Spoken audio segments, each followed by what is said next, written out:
Oh, it's grown enormously. I mean, when I joined, we were minnows in the city, but we really now have, I think, established a place for ourselves, and a marketing place. We are looked at for the marketing initiatives which we can bring to the city. I think we've got a lot to offer. Oh, I think the reputation has increased dramatically. You know, it's become known, and the help it gave.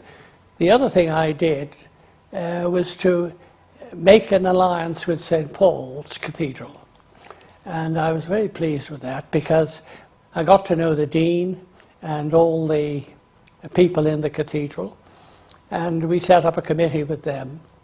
And I founded a Marketors chorister, and we awarded a special badge for the chorister. And we had a special service the public were at, and our members where we made the award. In addition to that, we set a marketing committee, and I worked on that closely with Jeff Darby, who was my middle warden at the time.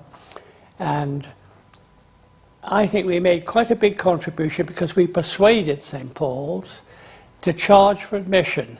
Now, at that time, the Dean was horrified with the idea.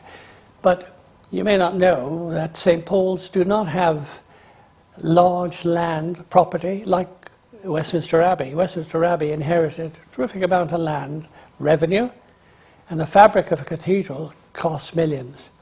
And so St. Paul's needed all the help they could get. And thousands of visitors, students were wearing out the aisles. Vandalism was terrific. So this was very important. Anyway, of course they finally did it, and most cathedrals do it now. That we weren't the first. A number of others were doing it.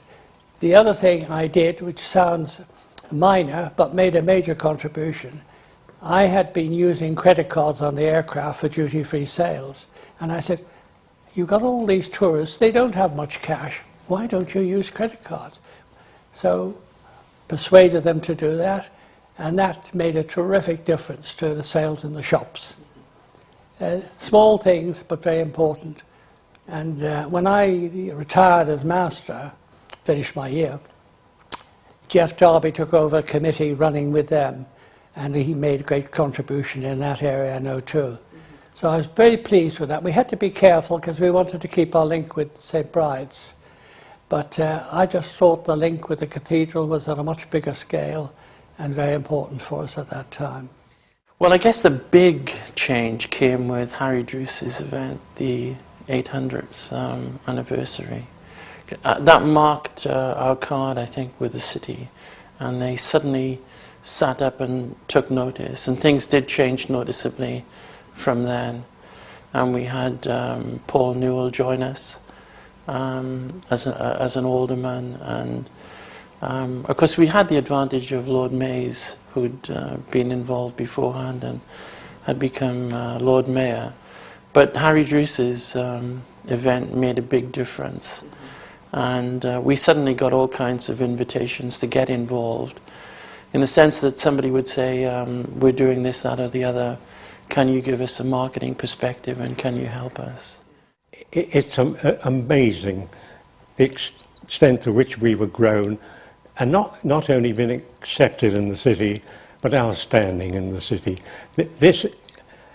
Well, I won't go so far as to say I didn't think it would happen in my lifetime. But as I go around the city today, whenever I mention the company, I am so favourably impressed by the reaction that I get. Our standing in the city is the highest it has ever been. We are, of course, doing a lot of work in terms of helping the various areas, I think, of the city's activities. And, of course, we are going to have a Lord Mayor. So, yes, certainly I think this is one of the main things, the standing of the company in the city from very small beginnings.